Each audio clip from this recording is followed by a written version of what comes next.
At the time of this recording, I'm 18. These are 13 lessons I hope to master by 20. Number 1, don't make the mistake of being good at something that you hate. For instance, if you're really good at math, don't become a maths teacher if you're going to hate it. Find something that you're really good at and that you enjoy. Then once you make money from it, then you can hire people to do the stuff they hate. But work at something that you really enjoy, so then you can keep at it and make loads of money in the future from it. 2, normalize leaving people in their own reality. Beforehand, I used to try and force people to believe what I believed, and I tried to always try and convince them, which always made me annoyed and used to waste my energy. But now I simply don't bother with it. I understand that that energy would be better used somewhere else towards my future invested. So I let people believe whatever they want to believe, and I just focus on my own life. And then one day, hopefully, they come up to me and they're asking me how I do it, rather than me trying to change their entire philosophy. I let them do their own thing, I do my own thing, and I'm just seeing the world differently now. 3, you get tested the most when it's time to level up. For instance, I was doing this amazing video that I was super happy with a month ago, and then my oscillopsia, which is my eye condition, which basically forces everything to shake for me constantly, went really bad, and most people will quit, but that was the sign that I was like, this is a bit that I level up. If you look at your own life, you would realise the best bits when you're about to level up or do something insane. That's the bits when the really hard bits start to kick in, whether that employee left you or something really bad happened. So this is the time when you shift your perception and you're not like, oh god, it wasn't meant for me. In fact, it's the other way around. That's the proof why you should be leveling up. This is the bit when you're at the very edge. Now you just need to overcome this next bit. So shift your perception and simply understand that when you're about to level up, that's when things start to go wrong, to really prove that you can get to that next level. Before, the one obsession that you should have is leveling up every single day. Now, it doesn't have to be you need to level up 50% every single day. Make sure you just do 1% better, get 1% better, whether it's your confidence, or whether it's being more productive every single day, or learning to record better. Whatever it is, you don't need to be getting 50% better every single day. Like I said, just focus on the small little wins, because over time it will all compound. The common mistake everyone seems to make is that they think that they need to be getting 10% better every single day, 12% better every single day.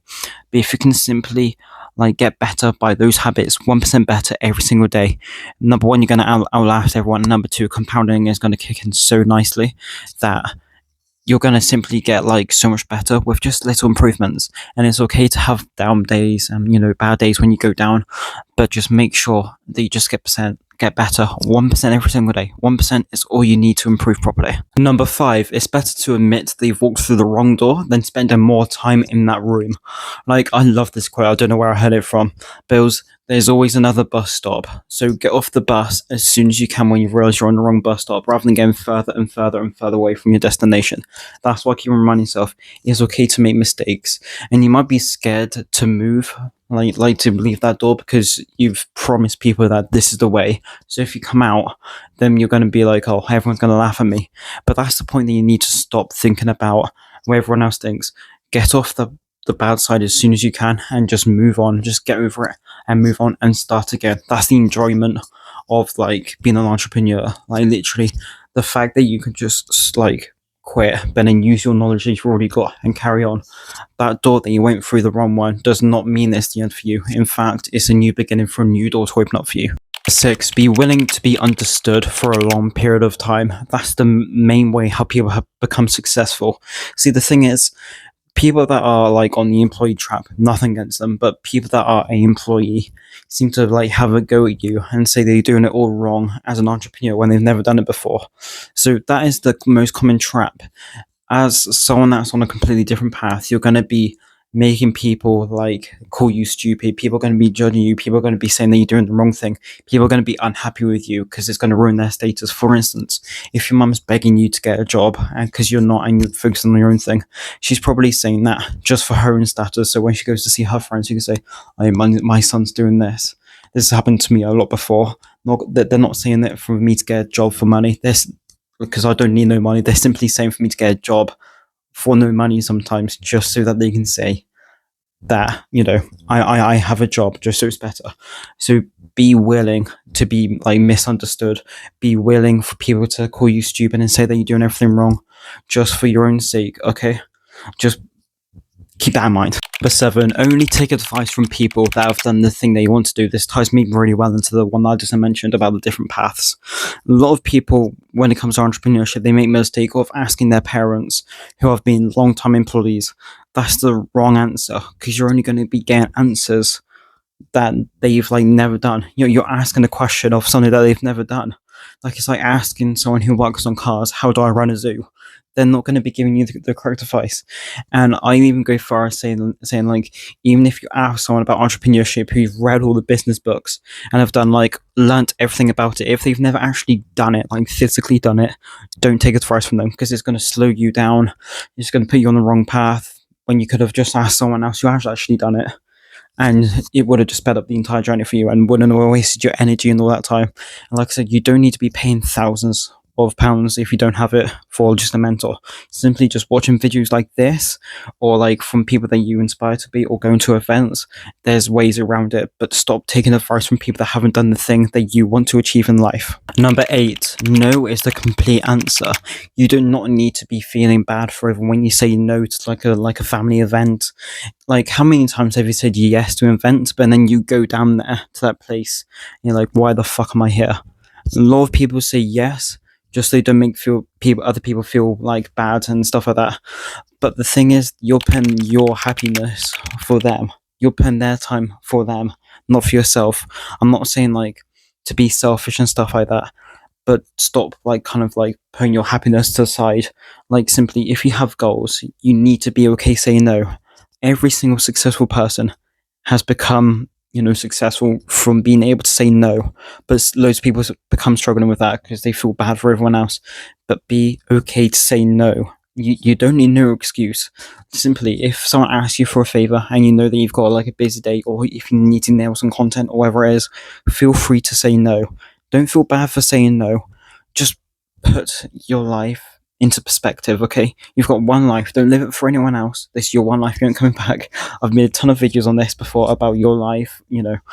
I'm not going to get into it again, but simply remind yourself you've got goals. You cannot just keep on wasting hours upon hours. That's ruining your routine and everything like that just for someone else, okay? They've got other options, trust me. Number 9, have a primary aim for your life. Surprisingly, becoming more successful becomes so much more easier when you know exactly what you want to achieve. For instance, for me, I want to create this brand and then create an app out of it for other entrepreneurs and all of that. And that becomes so much more easier to reach my £100 million goal when everything is more like detailed, more straightforward. When it's all broad and everything like that, like I want to have like a business, it's a lot harder to achieve because you don't know exactly what inputs to be putting in, what outputs, and all of that stuff. But when you exactly know what to be putting in, how to get there, how long it may take and stuff like that, what variables to be thinking about, what things to be learning, all of that different stuff, it becomes so much more easier. Okay, so focus on that. Number 10, always assume positive intent. Now, the thing is with people seem to love blaming others. Like, say, for instance, if you get cut off or something when you're on the way to work or something like that, and you start swearing at some guy for cutting you off, or who overtook you a little bit. Yes, it may be dangerous, but you don't understand what kind of thing they're going through at the moment in life. They may be rushing to the hospital because of a loved one, or whatever it may be. Just assume that they're doing it for a purpose, because when you realize that, you're like, okay, fair enough. And yes, you'll never know, but once you just remind yourself that, you become so much more calmer. And they might not even relieve to like a fight or anything like that. I know that seems like really out of reach, but like, if you did cut that person off, like if that person did cut you off and then you honk at them, the car might stop. Might be a little bit of road rage or whatever. They might get out of the car. You may get out of the car. It could all escalate. So by simply having a positive intent on everything that happens will make you and everyone else just a little bit more happier. Put your mask on before you help anyone else. I love this one. Like, by simply sorting out your own stuff first, by making sure you have the resources and all that to help someone else after, is so important. When you've been on the plane before, you may have heard, if the plane goes down, put your mask on first, so then you can help more people. And that's the same thing with like business and stuff like that. Don't sacrifice your own time. Like I said earlier, don't sacrifice your own time when you're not in the right shape of mind. Like, for instance, someone might ask you to like clean a shed or something like that, but if you're not in the right space, the right head shape and stuff like that, headspace and all that, you might end up going down there like feeling forced because you couldn't say no. You may end up going down there, and then the shed might look really, really shit because you weren't in the right shape of mind. So kind of keep that in mind. Make sure you're okay first before you align yourself to any other task or anything like that, or even to think about helping other people out. 12. Your new life will cost you this one. I love this quote by Dan Martell. People ask me, how did I get this car? And it's not about what I did, it's about what I didn't do. So that comes back to like sacrifice this kind of life. I'm not saying like sacrifice this bit right now, but like if you enjoy drinking, you're going to have to give that up. There's sacrifices that you have to make if you want to become successful. And that's the same thing right now.